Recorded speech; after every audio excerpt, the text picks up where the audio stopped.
Muy buenas noches, sean todos ustedes bienvenidos. Hemos aperturado nuestra aula virtual, mientras el resto de participantes sigue conectándose desde la sala de espera virtual. Importante compartir con ustedes indicaciones que nos van a permitir que este webinar sea aún de mejor calidad. La transmisión está siempre relacionada con el internet que cada uno de ustedes disponga para su conexión. Por lo tanto, le recomendamos que trate de conectarse a una red Wi-Fi estable. Así su señal será aún de mejor calidad. Sin embargo, si se interrumpe la transmisión o pierde audio, por favor presione el botón rojo que se encuentra en la parte superior de sus pantallas con la palabra reconectar. Inmediatamente después retornará a la conferencia. Si usted se ha conectado desde una computadora, el chat del evento se encuentra hacia el lado derecho. Y si está conectado desde un celular, este está ubicado en la parte baja del mismo. Allí podrán realizar sus preguntas o consultas al speaker de esta noche. Recordarles que son las cuartas jornadas de actualización médica continua en cardiología, organizada por la Sociedad Ecuatoriana de Cardiología Núcleo de Pichincha. El día de hoy tenemos el tema valoración del riesgo cardiovascular en la población ecuatoriana. Estas jornadas cuentan con valor curricular de 60 horas. Requerimos para el diploma que otorga la universidad, que avala el curso, que es la Universidad de las Américas, el 80% de asistencia y completar la evaluación al final de cada módulo. El link de la evaluación ustedes van a recibir en sus correos electrónicos. El moderador de esta noche, a quien voy a presentar, es el doctor Miguel Bayas. El doctor Bayas, médico especialista en cardiología, ecocardiografía, miembro de la Sociedad Española de Cardiología, miembro de la Sociedad Ecuatoriana de Cardiología, fellow del American College of Cardiology, past presidente de la Sociedad Ecuatoriana de Cardiología Núcleo de Pichincha. Doctor Bayas, bienvenido. Buenas noches. Muchas gracias. Buenas noches con todos y bienvenidos a este evento. Como verán, el tema con el cual iniciamos es un tema de gran interés que va a ser presentado por el doctor Vladimir Ullauri. El doctor Vladimir Ullauri es médico egresado del posgrado de Medicina Interna del Hospital Metropolitano de Quito con el aval de la Universidad Nacional de Loja. Médico egresado del posgrado de Cardiología del Centro Cardiovascular Regional Ascardio de Barquisimeto, Venezuela. Médico activo del Servicio de Cardiología y jefe del Departamento de Medicina Interna del Hospital Metropolitano de Quito. Actualmente presidente de la Sociedad Ecuatoriana de Cardiología Núcleo de Pichincha. Es también miembro del Consejo de Prevención Cardiovascular de la Sociedad Interamericana de Cardiología. El tema que va a tratar el doctor Ullauri es valoración del riesgo cardiovascular en la población ecuatoriana. Les dejo con el doctor Ullauri. Buenas noches con cada uno de ustedes. Gracias, Miguel. Agradezco tu presentación y para mí es un honor el volver a encontrarnos con cada uno de ustedes aquí en nuestras actividades virtuales de la Sociedad Ecuatoriana de Cardiología. Solo quisiera confirmar si es que se ve la presentación. Sí, doctor, adelante, por favor. Gracias. Entonces, como bien lo dijo el doctor Bayas, estamos empezando las cuartas jornadas de actualización médica continua de la Sociedad Ecuatoriana de Cardiología Núcleo Pichincha, en el cual queremos llegar a cada uno de ustedes con mensajes claros, concretos, en relación a nuestra práctica médica diaria en beneficio a la atención oportuna e integral de cada uno de nuestros pacientes. Les mando un abrazo fraterno a cada uno de ustedes y muchísimas gracias por su presencia. Quiero empezar con esta diapositiva que hemos hablado en un sinnúmero de veces, pero este es el motivo fundamental de nuestra participación como médicos en el ámbito de la cardiología.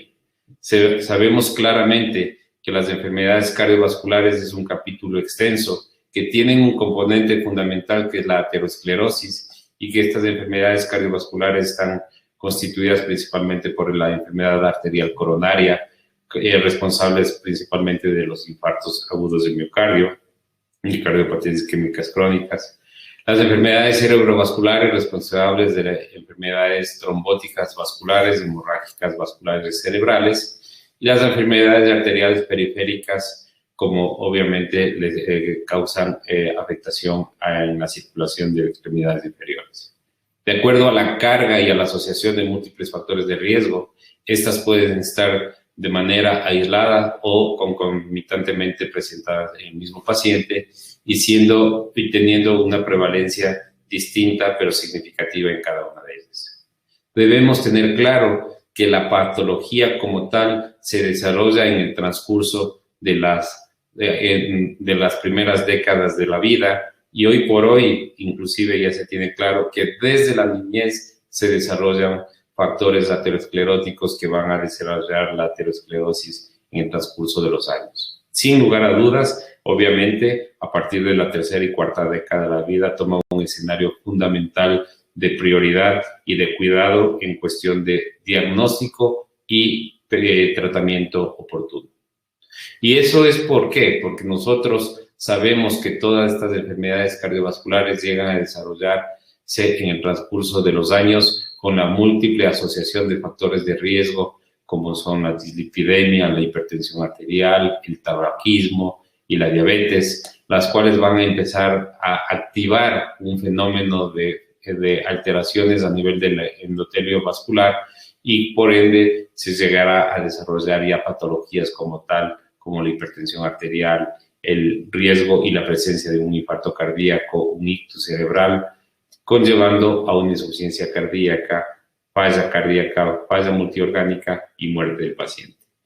El mensaje estaría claro: si nosotros somos oportunos y hacemos una detección y un tratamiento temprano de estas patologías, por ende, llegaríamos y alcanzaríamos a obtener una disminución de la mortalidad de estas enfermedades cardiovasculares. Quiero continuar más que nada indicando cómo está distribuida las múltiples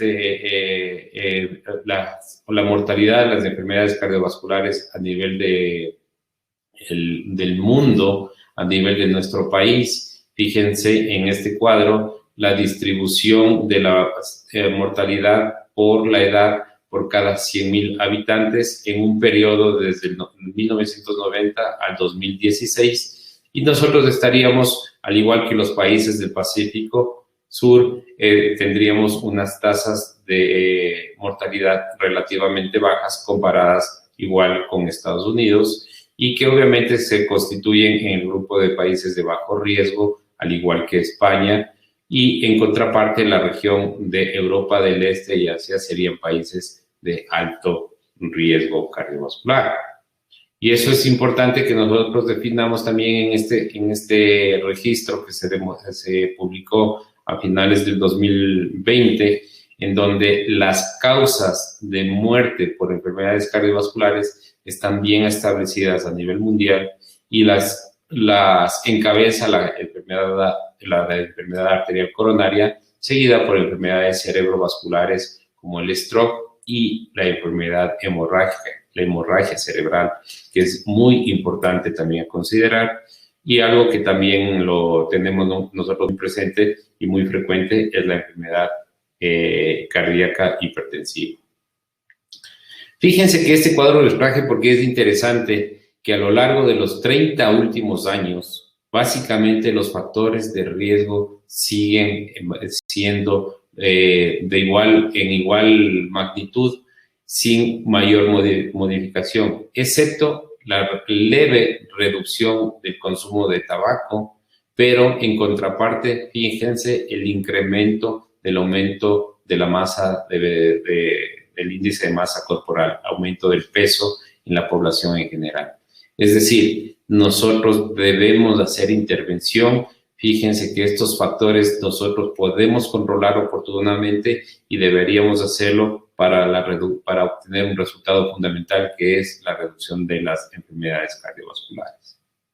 Siendo así, la perspectiva que se tiene claro a nivel mundial: 17 millones de muertes al año en el 2004, con una expectativa de muertes en el 2030 de 23 millones de personas a causa de enfermedades cardiovasculares. sin lugar a dudas, es una mortalidad significativamente más alta, y ahora que estamos en épocas de pandemia, correlacionemos con los números que vemos y vamos manejando en el día a día por la enfermedad de COVID, y nosotros no podemos dejar atrás y no podemos dejar de olvidarnos la importancia del control oportuno de estas enfermedades cardiovasculares. Y así en el mundo sucede lo mismo en el Ecuador. Las 10 causas más frecuentes, principales causas de muerte en el Ecuador en el 2019 estuvo las enfermedades isquémicas del corazón, diabetes mellitus, que debe ser considerada una enfermedad cardiovascular, las enfermedades cerebrovasculares y las enfermedades hipertensivas. Entre todas estas suman el 29%. Una de cada 3 muertes en el Ecuador son por enfermedades cardiovasculares, lo que conlleva a la necesidad de lo dicho, y que lo voy a hacer enfático durante toda la noche de hoy, del diagnóstico oportuno en cada uno de nuestros pacientes. Estas tasas de mortalidad en el Ecuador son comparables y son similares a las tasas de mortalidad de todos los países de nuestra región, es decir, enfermedades cardiovasculares, causas principales de mortalidad. De tal manera que, teniendo claro de que hay la primera causa de muerte son las enfermedades cardiovasculares, ahora vamos a entrar un poquito más en el tema. ¿Qué es esto del famoso riesgo cardiovascular? Todos nosotros le decimos al paciente, usted tiene el riesgo de cardiovascular de tal cosa. La probabilidad de sufrir una enfermedad cardiovascular a un plazo determinado, a un tiempo determinado, lo llamamos el riesgo cardiovascular. Este riesgo puede ser expresado o medido en mortalidad cardiovascular, en el conjunto de complicaciones cardiovasculares como un infarto, como insuficiencia cardíaca, letales o no letales, y complicaciones cardioisquémicas cerebrovasculares u otras, un ACV isquémico, un ACV hemorrágico, y que deben ser expresadas a un tiempo definitivo o determinado. 5, 10, 20 años, habitualmente lo estamos utilizando a 10 años, y que debemos expresarlos de sobremanera si es que son de manera cualitativa o cuantitativa. Eso yo recomiendo o lo manejamos habitualmente en base a la condición o característica individual de cada paciente. Hay pacientes que lo podemos decir, usted tiene un alto riesgo, usted tiene un bajo riesgo, o hay pacientes que lo interpretan mejor en números. Usted tiene más del 10% de riesgo, usted tiene menos del 1% de posibilidades de tener un evento, y dependería más que nada de cómo nosotros vayamos conociendo a cada uno de nuestros pacientes. Toda esta historia del desarrollo o la predicción de enfermedad cardiovascular, de enfermedades coronarias, se dio inicio en 1961 en la ciudad de Framingham, una ciudad de Massachusetts, en donde se hizo una determinación de todas las condiciones o todas las características de la población en general, y se determinó cuáles eran los factores o condiciones que aumentaban el riesgo de enfermedad arterial coronaria.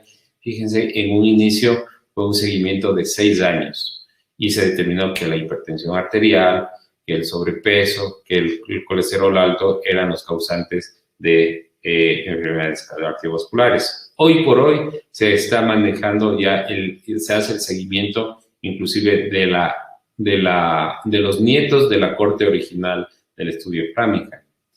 Pero estas estratificaciones o estas probabilidades de riesgo se llegan a determinar bajo análisis probabilísticos y cálculos algorítmicos, en donde principalmente se hace una correlación o una interrelación de múltiples factores de riesgo, principalmente el sexo, la edad, el colesterol, la presión arterial alta, si es o no es fumador, y de tal manera que al interrelacionar cada una de estas variables se llega a determinar la probabilidad de eventos cardiovasculares a 10 años. Por ejemplo, una mujer de 60 años que tenga un colesterol normal, que tenga la presión arterial normal y que no sea fumadora, tendría un riesgo de un 2% comparado con un hombre de 60 años con colesteroles igual, que podrían estar normales o ligeramente elevados, presión arterial elevada y es fumador, fíjese el riesgo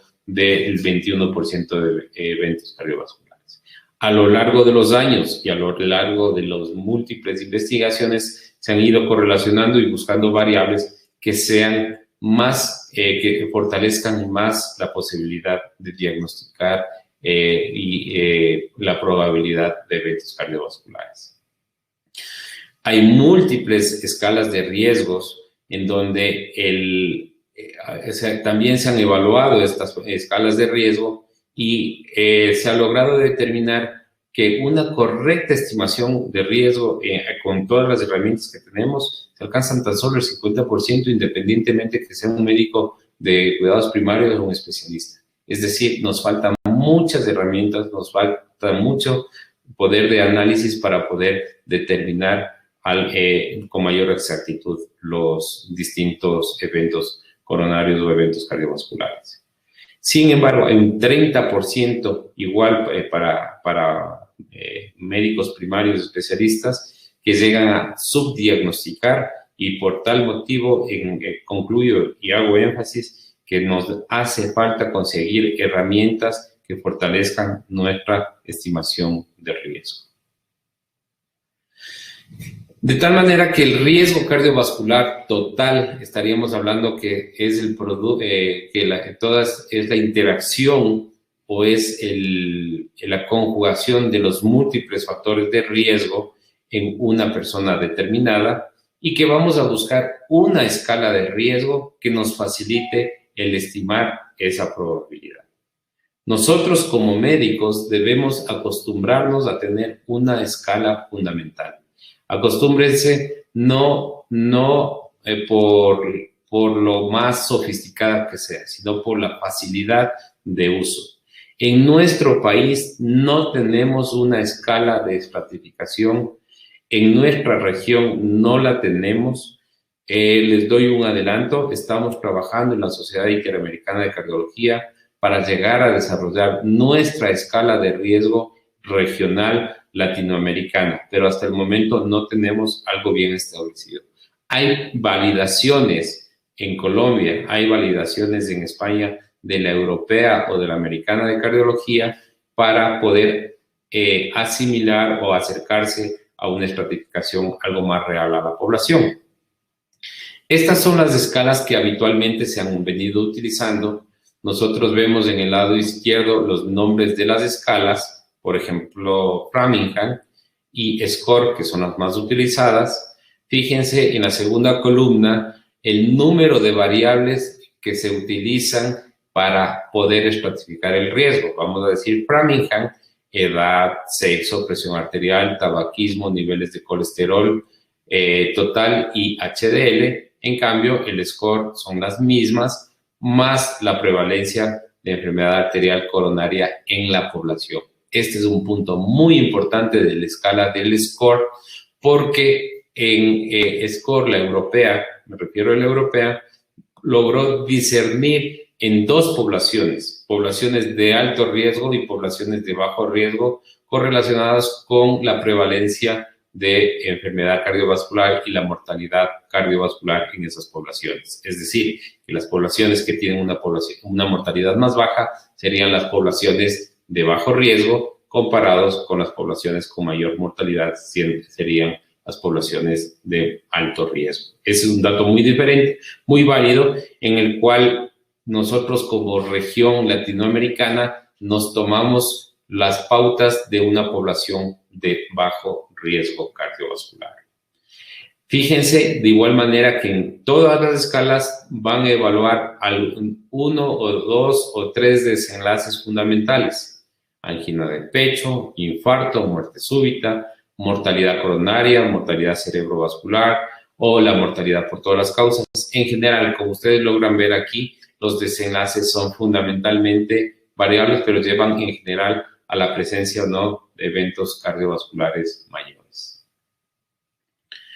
No puedo dejar de nombrar, y creo que esto es muy importante, el INTERHEART, el score de riesgo modificable INTERHEART, en el cual lo presento con más detenimiento. ¿Por qué? Porque es un score en el cual usa variables de fácil evaluación en nuestra consulta, usa o toma datos de población latinoamericana, como vamos a ver adelante.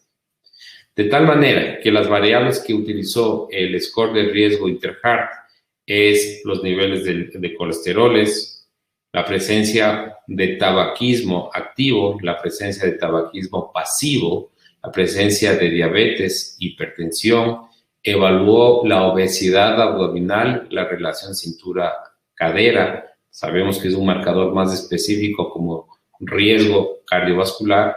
Y fíjense otros parámetros que se han venido estudiando: estrés, depresión y los factores dietéticos. Todos sabemos que en nuestra región, en el Ecuador, en México, tenemos estilos alimenticios totalmente diferentes a los europeos, en donde tenemos un aumento de alimentos, de ingesta de carbohidratos significativamente más alto, y por ende triglicéridos y colesterol no HDL significativamente más alto, como vamos a ver adelante. Y también evaluó la característica o la presencia de actividad física de tiempo libre, si tenían o no tenían esta variable como tal. Algo que también es importante y que ya se ha determinado y se ha establecido como un factor de riesgo es que en esta población se determinó países que tengan altos ingresos económicos, medianos ingresos y bajos ingresos económicos. Y adicional a esto, los separó también por niveles de educación, ausencia de escolaridad, escolaridad secundaria o escolaridad superior. Y de acuerdo a eso, fíjense que los países de altos ingresos tendrían una probabilidad, distintos niveles de probabilidad de riesgo de eventos cardiovasculares comparado con los pacientes de bajos ingresos. Siendo así, y ya una vez determinado estas variables, a cada una de las variables se pone un puntaje, como normalmente hacen todos estos cálculos algorítmicos. Por ejemplo, edad, hombres mayores de 55 años o mujeres mayores de 65 años, 2, y en su contraparte 0 puntos, y así sucesivamente. Mientras más alto el nivel de colesterol, 7 puntos, más bajo el nivel de colesterol, 0 puntos. Tabaquismo, mientras más tabaquismo, 10 puntos. Tabaquismo pasivo, 2 puntos. Ausencia, 0 puntos. Diabetes, presencia, 6 puntos. Ausencia de la diabetes, 0 puntos. Hipertensión arterial, sí, 5 puntos. Y ausencia de hipertensión arterial, 0 puntos.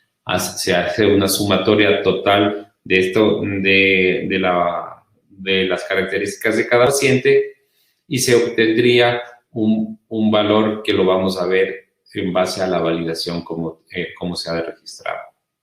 Es importante considerar que en la validación interna entró una población significativamente representativa de latinoamericana, en donde se registró que los resultados fueron significativamente estadísticos y similares al resto de poblaciones del resto del mundo. Siendo así, estimados médicos, el Interheart determinó que los principales factores de riesgo de enfermedad cardiovascular estarían representados principalmente por la dislipidemia, por el tabaquismo, por factores psicosociales, diabetes, hipertensión arterial y seguido de aumento de la alteración de la relación cintura-cadera, consumo de alcohol, de la presencia de sedentarismo y los hábitos inadecuados en la alimentación. Y algo más para hacer énfasis y hacer mucho más, fortalecer más este análisis, se estableció claramente que la asociación de los distintos factores de riesgo incrementan la probabilidad de enfermedad arterial coronaria de manera exponencial. De tal manera que el hecho que una persona tenga un factor de riesgo es totalmente diferente a que el paciente tenga 2, 3 o 4 o más factores de riesgo. Y aquí nosotros lo presentamos ya en base a probabilidades de infarto coronario, de acuerdo al puntaje del score de Interheart. Mientras mayor puntaje de Interheart, el score de riesgo, tendría mayor probabilidad de presentar infarto a los 10 años de seguimiento.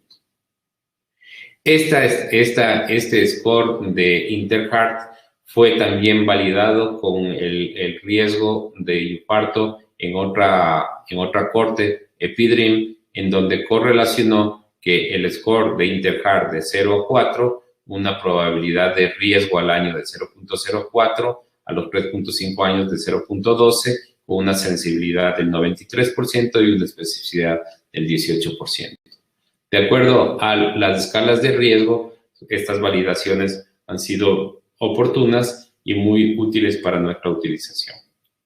Algo que no quiero dejar pasar al respecto es lo que ya les dije al inicio. En países de bajo riesgo y en países con nivel de escolaridad baja, la presencia de estas características aumentan la probabilidad de muerte por todas las causas y la probabilidad de enfermedad cardiovascular mayor. De tal manera que nuestros países regionales que tienen bajos y medianos ingresos tendrían una mayor probabilidad de eventos cardiovasculares por sus condiciones socioculturales. Estas conclusiones se las hacen en un análisis fundamental en este documento, donde concluyen que los factores de riesgo cardiovasculares son comunes, pero que requieren intervenciones que deben ser dirigidas, sistemáticas, sostenidas y efectivas en los países en desarrollo para mitigar la epidemia emergente de enfermedades cardiovasculares. Sin lugar a duda, las tasas más bajas del uso de medicamentos también se encontró en este grupo de países. Por tal motivo, podría ser una justificación para ese aumento de tasa de eventos cardiovasculares. Y también que el control de los factores de riesgo y la adherencia a las modificaciones de estilo de vida son más complicadas y más más difíciles de controlar en países de bajos ingresos.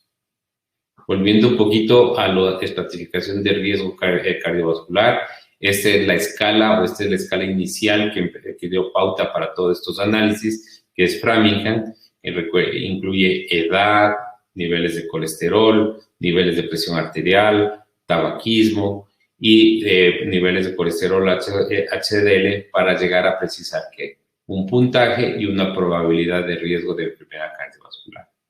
Cualquiera de las escalas, como les dije, nosotros podemos ir utilizando. Tal vez también hay la escala de Reynolds, que incluyen niveles de proteína C reactiva ultrasensible como un marcador de riesgo cardiovascular y que están disponibles en múltiples páginas electrónicas y que nosotros podemos ir familiarizándonos. El objetivo fundamental es que nosotros tengamos claro para qué consisten y para que podamos guiar nuestras recomendaciones y aplicar prevención cardiovascular. Les presento y con detenimiento, esta es la última escala de prevención cardiovascular, SCORE, en población de bajo riesgo, en el cual se ha determinado ya los distintos niveles de riesgo cardiovascular que existen al momento en la población como tal. Sería un riesgo bajo, menos del 3%, un riesgo moderado del 3 al 4%, un riesgo alto del 5 al 9% y un riesgo muy alto en más del 10%. Se determinan estas condiciones en las variables que hemos hablado previamente.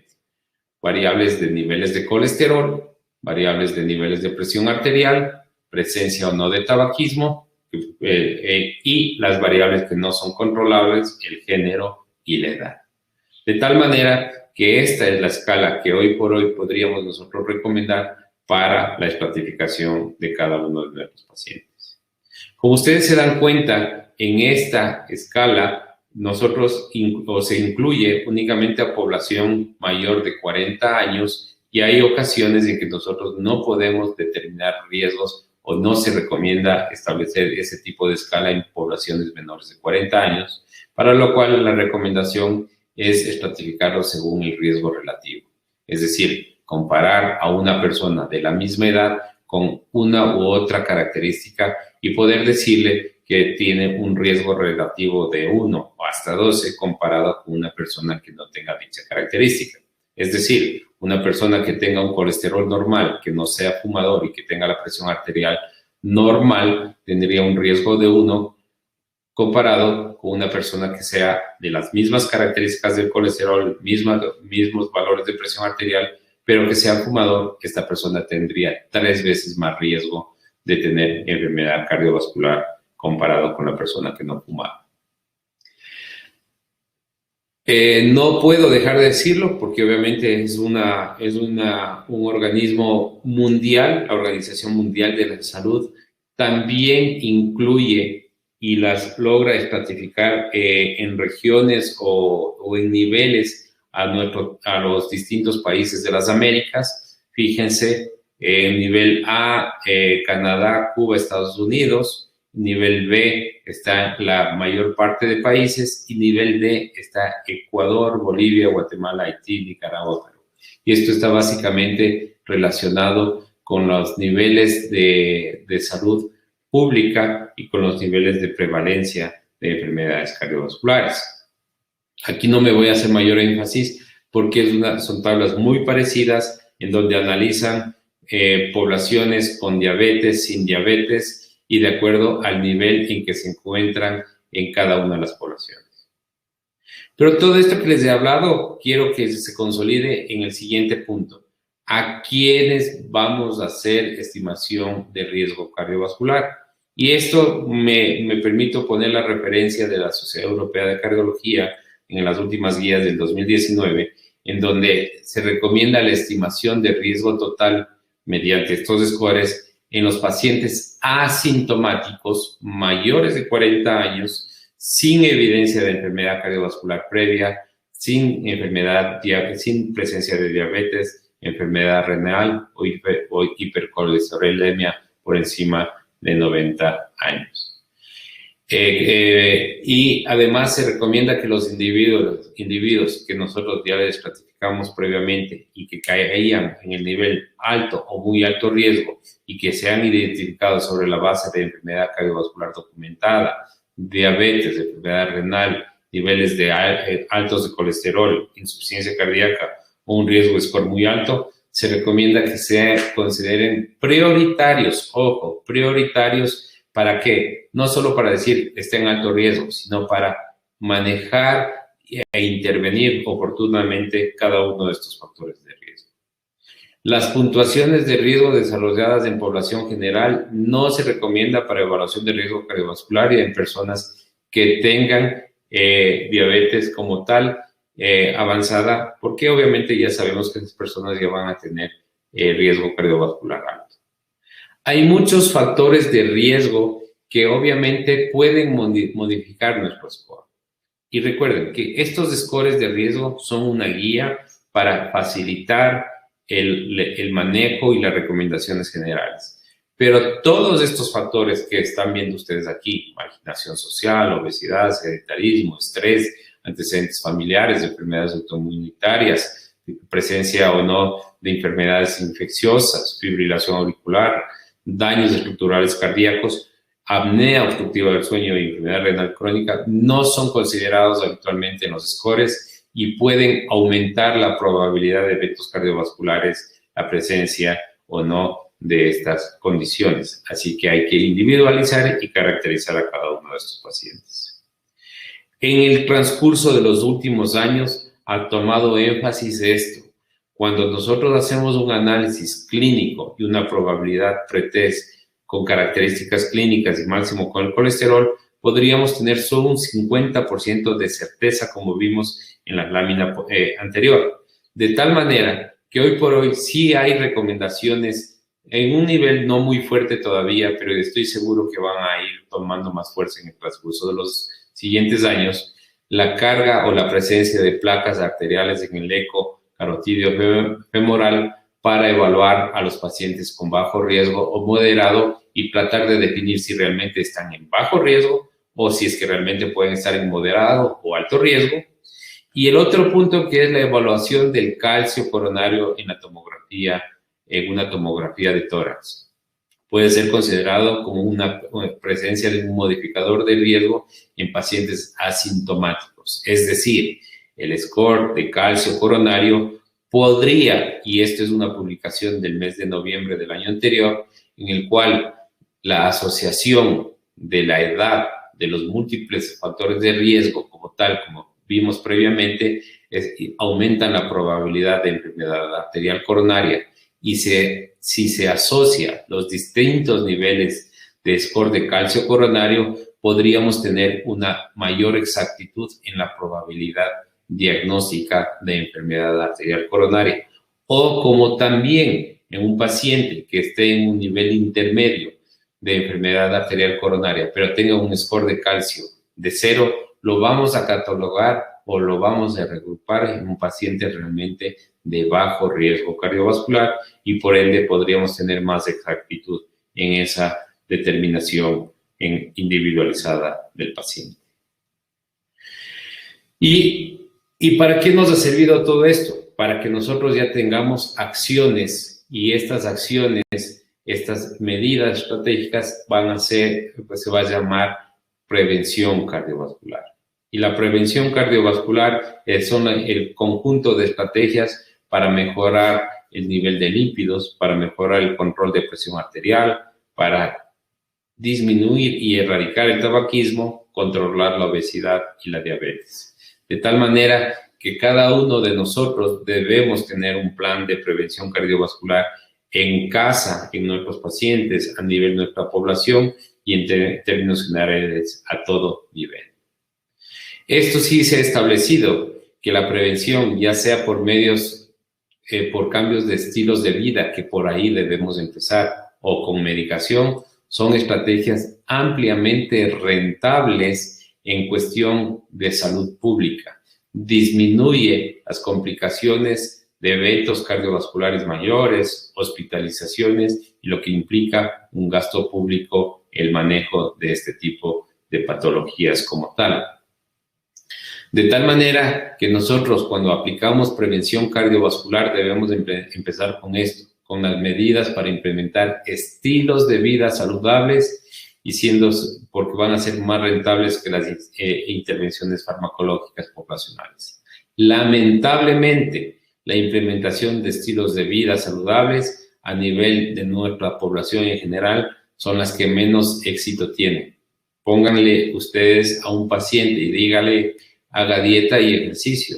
¿Qué porcentaje de pacientes van a hacer un cumplimiento adecuado al respecto? Bastante bajo. Denle un tratamiento farmacológico. Lamentablemente, la adherencia va a ser baja, pero va a ser mayor que solo el cumplimiento de estilos de vida. Y en el contexto general, para que nosotros podamos tener estrategias de intervención y poder nosotros guiarnos a quién voy a usar solo estilos de vida, a quién voy a dar fármacos, mi recomendación y la recomendación general que se da actualmente es que nosotros, en base a la estratificación, podamos guiarnos. He aquí el cuadro, y vemos aquí en la columna izquierda, en la primera columna, la estratificación de acuerdo al nivel que tuvimos en el score. Es decir, si tenía un bajo riesgo, menos del 1%, del 1 al 5% moderado riesgo, alto riesgo entre el 5 al 10, o más del 10%, un muy alto riesgo.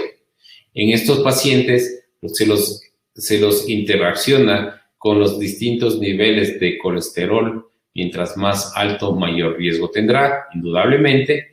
Y obviamente que los pacientes que tienen bajo riesgo y bajos niveles de colesterol, tendremos la recomendación de modificación en estilos de vida.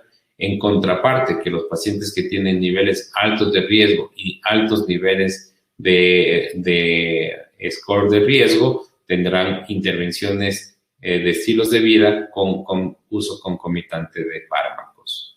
Hay una zona gris, que es el color amarillo, pero le digo zona gris, en el cual nosotros participaremos o estaremos muy alertas al fiel cumplimiento del estilo de vida, para ser oportunos y no descuidar en el caso de que falle esa intervención y considerar el uso de fármacos de acuerdo al nivel en que nos encontremos.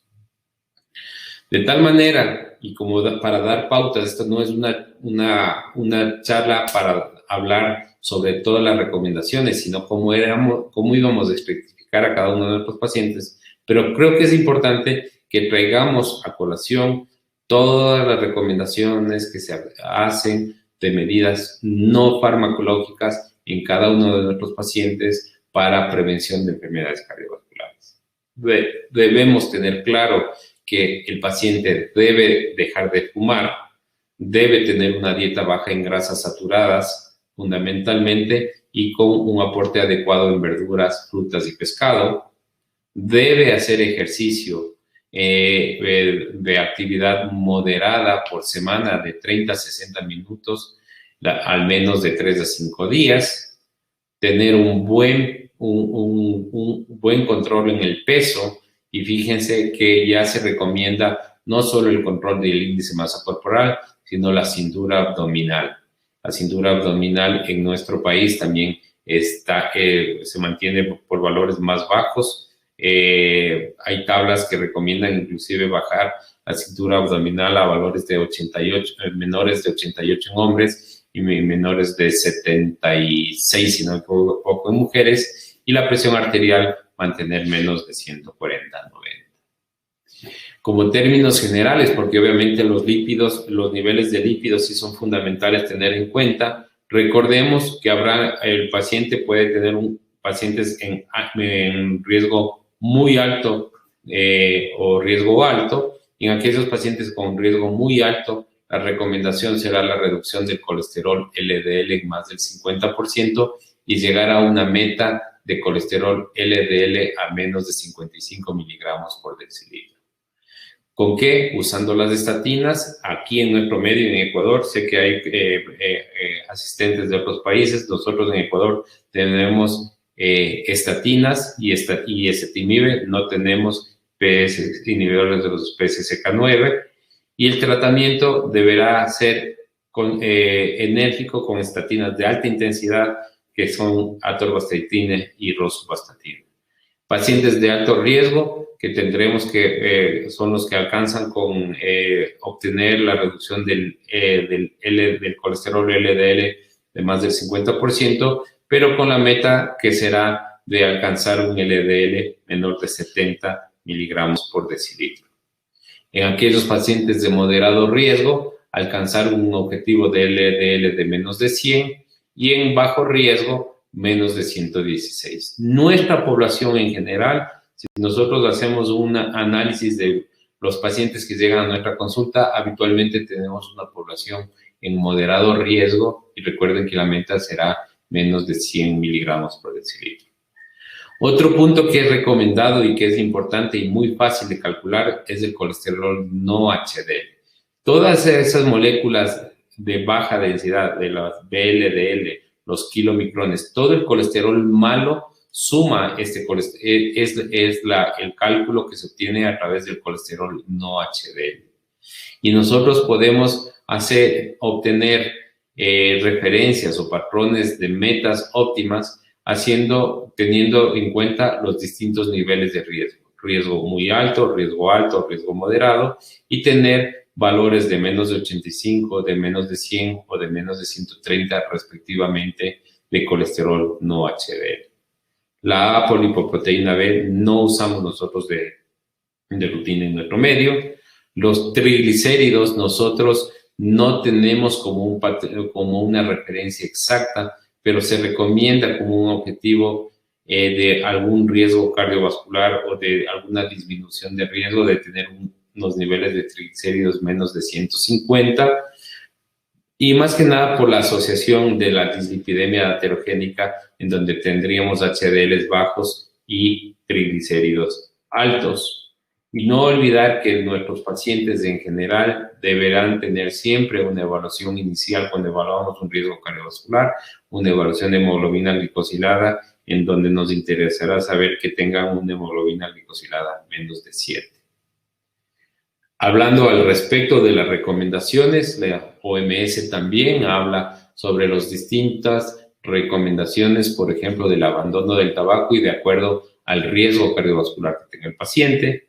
Las recomendaciones nutricionales que también hablan sobre ya una recomendación algo más específica, por ejemplo, ingesta total de grasas debe reducirse hasta aproximadamente un 30% del total de calorías y de las grasas saturadas a menos del 10% en ingesta calórica total. Es decir, hay recomendaciones de distintas sociedades, de distintos organismos de salud, en donde globalmente se da un enfoque muy amplio, pero también un enfoque muy minucioso para poder nosotros guiar a cada uno de nuestros pacientes. Actividad física de igual manera, control del peso también, consumo de alcohol, no más de 3 unidades de alcohol al día y idealmente que no se consuman. Y las recomendaciones de medicamentos antihipertensivos. No voy a tocar estos temas porque a lo largo del curso vamos a tocar y a ser enfáticos sobre las metas y sobre las estrategias terapéuticas en hipertensión arterial. Y con esto quiero concluir, básicamente, que fíjense, la población, las muertes cardiovasculares a nivel del mundo en el 2017 fue de 17.790.000 personas. En un día fallecen 48.739 personas. En una hora, 2.030 muertes. Durante las 45 minutos que me he demorado en esta charla, han fallecido 1.523 personas. Razón por la cual es prioritario que nosotros lleguemos hacer un diagnóstico, una prevención oportuna para que podamos llegar al tiempo a disminuir o evitar tanta alta mortalidad en nuestra población. Queda mucho por mejorar en el control de factores de riesgo, queda mucho por mejorar en nuestras estrategias diagnósticas y terapéuticas, pero no podemos nosotros dejar de pasar por alto todo lo que vamos aprendiendo en el día a día. Por su atención, muchísimas gracias y quisiera ahora sí pasar a las preguntas y comentarios que tengan por parte de cada uno de ustedes. Muchas gracias por su atención. Muchas gracias, Vladimir, por tu presentación. Excelente la presentación, muy clara. Nos has dado un buen ejemplo de los diferentes métodos que se pueden utilizar para valorar el riesgo. A propósito de esta última diapositiva que pusiste, solo quería hacer un comentario. Como vieron, las principales causas de muerte a partir de las enfermedades cardiovasculares, que eran más de 17 millones al año, si se fijaron, un poco más abajo, en el quinto lugar más o menos, estaba la diabetes con una mortalidad de 1.3 millones. Y si tomamos en cuenta la mortalidad por COVID, actualmente ya tenemos como 2 millones de muertos en este año o un poco más de COVID. Por resaltar un poco la importancia de la mortalidad tan alta que está provocando esta pandemia. Bueno, volviendo al tema, hay varias preguntas. Una de ellas es respecto a cuál sería, después de toda la presentación que tú has hecho, o cuál recomendarías tú como una de las principales o algunas de las principales tablas que se podrían implementar o aplicar aquí en el Ecuador. Yo creo que a nivel de cardiología de nuestra sociedad, en los foros que hemos hecho, la recomendación fundamental, la más utilizada es la de Euroscore en poblaciones de bajo riesgo, ¿no? De la Sociedad Europea de Cardiología. Como les decía, el punto a favor en ese sentido es que esta escala logró determinar o recomienda hacerlo por poblaciones de alto y bajo riesgo. Y hay una recomendación inclusive que a la escala de bajo riesgo, nosotros a nuestra población de latinoamericana, como vieron en los valores de Interheart, el odds predictive era de 0.7, se le puede multiplicar por 0.7 y tendríamos una aproximación más real a nuestra población. Exactamente. Hay una pregunta también respecto a, en este mismo sentido, al score de Framingham. y preguntan concretamente, yo no conozco, pero en la pregunta se refiere de que en Colombia se ha hecho un factor de modificación del score de Framingham para aplicarlo a esa población y lo multiplican por 0,75. O sea, muy parecido a lo que se hace con el score, en donde ya ellos recomiendan esa rectificación para países latinoamericanos. No sé qué opinión tienes sobre el de Framingham. Básicamente lo que yo sabía era lo de la europea, y era por este estudio de, más que nada, de los riesgos y lo que les presenté en la población latinoamericana en el InterHeart, que el otro radio de Latinoamérica es de 0.7. Entonces, en base a eso, imagino que se aplica también a Framingham. Nosotros utilizamos más la europea, pero es totalmente válido, ¿no? Claro. Luego hay una pregunta del doctor Marlon Aguirre que hace referencia al tabaquismo. En una de las diapositivas que presentaste hay unas recomendaciones sobre el uso de alguna terapia dependiendo del riesgo del paciente para ayudarle a dejar de fumar. La pregunta concreta es esa: ¿qué estrategias o qué recomendaciones sobre el tabaquismo podrías hacer? A ver, como lo dije inicialmente, y estimado Marlon, buenas noches. Más que nada, esto es un enfoque, esta es una charla para poder estratificar el riesgo, y si es que nosotros nos íbamos a dedicar un poquito a hablar sobre la intervención de cada uno de los factores de riesgo, nos diríamos varias horas al respecto. Pero en relación con el tabaquismo, indudablemente que hay estrategias y hay centros especializados para el manejo del tabaquismo que primero dan soporte psicológico, dan estrategias de cesación de tabaco, e inclusive hay fármacos que no han demostrado un éxito en la cesación total, sino que la reducción de la concentración de la nicotina de manera progresiva es lo que más se ha encontrado como tal. Y en esto, por ejemplo, el otro punto de los cigarrillos electrónicos o el vapeo, también está claro de que no reemplazan o no disminuyen el riesgo de eventos cardiovasculares, así que, por tanto, no se recomendaría utilizar de manera particular o alterna a un tabaco normal. Muy bien. Hay otra pregunta respecto a cada cuánto se debería actualizar la realización de estas tablas de riesgo en un paciente determinado. Depende mucho de las edades, ¿no? Entonces, en este sentido, hay recomendaciones que si el paciente es de un bajo riesgo, ustedes pueden hacer una reevaluación cada 5 años. Si el paciente aumenta progresivamente el riesgo, podrá ser cada 2, 3 años de acuerdo a la magnitud de riesgo que tenga este paciente. Nosotros, ¿qué hacemos habitualmente? Un paciente de muy alto riesgo, hacemos una reevaluación o una evaluación de cada una de sus constantes de riesgo cada año, y en general cada 2, 3 años a pacientes de moderado riesgo.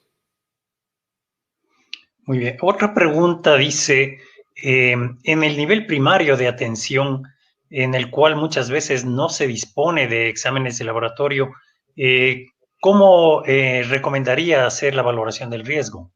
Justamente, y por eso les hice énfasis en estos puntos. En InterHeart tomó mucho los factores de riesgo no medibles en laboratorio.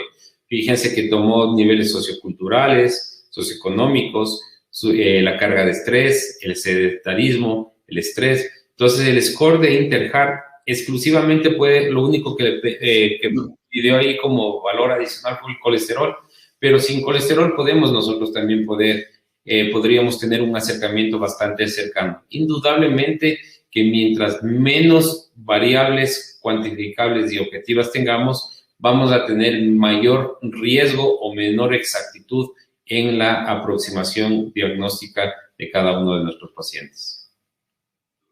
Muy bien, sí, en realidad el InterHeart tiene muchos parámetros muy diferentes a los habituales del Framingham y el score. Quizás solo por complementar esto, En las guías ecuatorianas de hipertensión que publicó el Ministerio de Salud, recomiendan el GloboRisk.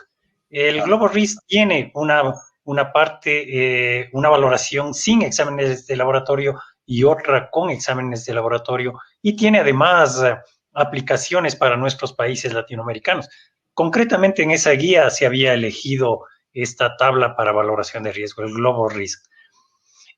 Otra pregunta dice, en un paciente en el cual estás valorando el riesgo y tienes una dislipidemia mixta, ¿a qué darías prioridad? ¿Al colesterol LDL? ¿A qué darías más prioridad? ¿Al colesterol LDL?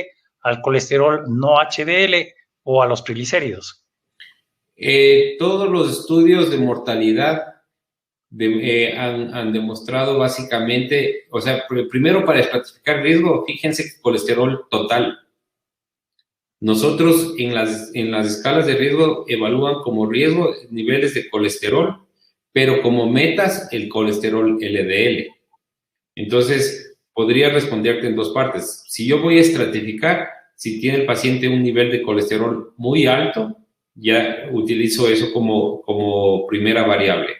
Pero en el tratamiento y en el seguimiento, el objetivo es el LDL. El otro punto para objetivo es el colesterol no HDL, como les dije, principalmente en pacientes con dislipidemia aterogénica, en donde tienen triglicéridos muy altos y HDL muy bajo. Muy bien. Otra pregunta dice, ¿a qué edad se recomendaría empezar a hacer la valoración del riesgo en las mujeres? Igual que en los hombres, pasados los 40 años.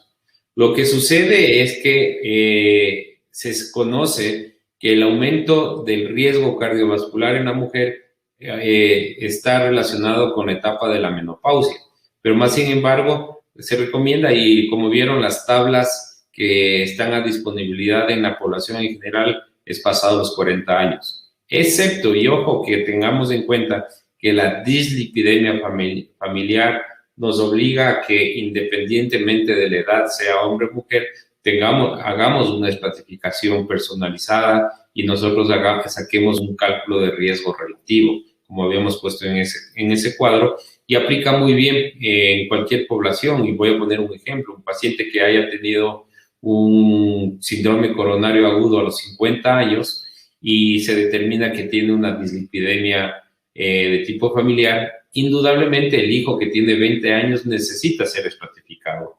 Y ese hijo de 20 años puede ser hombre o mujer, y hay que estratificarlo. Entonces, en ese sentido, no tendría mayor interés de edad. Muy bien. Otra pregunta es respecto a la hipercolesterolemia. Dice que dependiendo del riesgo del paciente o del nivel de colesterol, ¿qué tipo de estatina recomendaría para el tratamiento? Sí, en términos generales, igual les di comentarios, y obviamente nosotros debemos estratificar al paciente. Primero definir si es que es un riesgo bajo, moderado, alto o muy alto, para poder definir y de acuerdo al nivel del colesterol que tenga, para poder nosotros definir si es que tiene un riesgo alto o muy alto. Debemos usar estatinas de alta intensidad, es decir, estatinas que reduzcan al menos el 50% del colesterol LDL. Y esas estatinas de alta intensidad son rosuvastatina en dosis de 40 miligramos o atorvastatina en dosis de 80 miligramos. Si es que tenemos niveles de riesgo más bajos y niveles de LDLs más bajos, podríamos utilizar ya las estatinas, cualquier otra estatina, y en las dosis más bajas que puedan presentarse. Y hay que hacer algún énfasis aquí, mi estimado Miguel, que en muchos casos el tratamiento lo dejan medio como un tratamiento temporal. Llegan al nivel de LDL objetivo y le dicen, ya puedes suspender la medicación. Eso es falso. Y eso obviamente sí es un mensaje que quiero llegar a cada uno de los médicos presentes, es que debemos nosotros mantener un tratamiento indefinido. La dislipidemia es igual que la hipertensión arterial, igual que la diabetes, son enfermedades crónico-degenerativas y debemos manejar totalmente de manera indefinida o incontrolable. Ajá. Preguntan también si en el caso de la diabetes mellitus, ¿cuál sería la escala más adecuada para estratificar el riesgo? Fíjense que en la europea de cardiología o al paciente diabético antes se encontraba ya como un paciente de alto riesgo, y actualmente a los diabéticos los separan en dos grupos, ¿no? El paciente que no tiene muchos años de evolución y que no tiene la enfermedad de órgano blanco, diríamos que es un paciente de alto riesgo, y el paciente que ya tiene lesión de órgano blanco y es diabético sería paciente de muy alto riesgo. Y ahí tal vez para cerrar un poquito la idea, recuerden que la primera sociedad que recomendó ajustar más los niveles de LDL fue la Sociedad Americana de Endocrinología, en donde pedía y sugería que los pacientes diabéticos con lesión de órgano blanco, con enfermedad cardiovascular establecida, bajar el LDL a menos de 55. Entonces, ese es un punto muy importante a considerar, el diabético con enfermedad cardiovascular y el diabético sin enfermedad cardiovascular. Muy bien. Respecto a esto que acabas de decir también, ¿hay alguna pregunta sobre el infarto de miocardio? Quizá recalcar que estas tablas de riesgo básicamente sirven para prevención primaria. Cuando un paciente ya ha tenido un infarto, ya no es un paciente para prevención primaria, sino tuvo ya un evento y lo que requiere es prevención secundaria, con lo cual las medidas cambian totalmente. Solo excepto que tenga algún tipo de contraindicación en algún fármaco, ¿no? No sé si en la lámina que yo puse de las recomendaciones de estilo de vida y farmacológicas de acuerdo a los niveles de colesterol y a los niveles de riesgo cardiovascular, en la última fila estaba en prevención secundaria. Y prácticamente, como bien tú dices, Miguel, son pacientes que necesitan intervención farmacológica de entrada, excepto que tengan alguna contraindicación por algún efecto secundario, ¿no?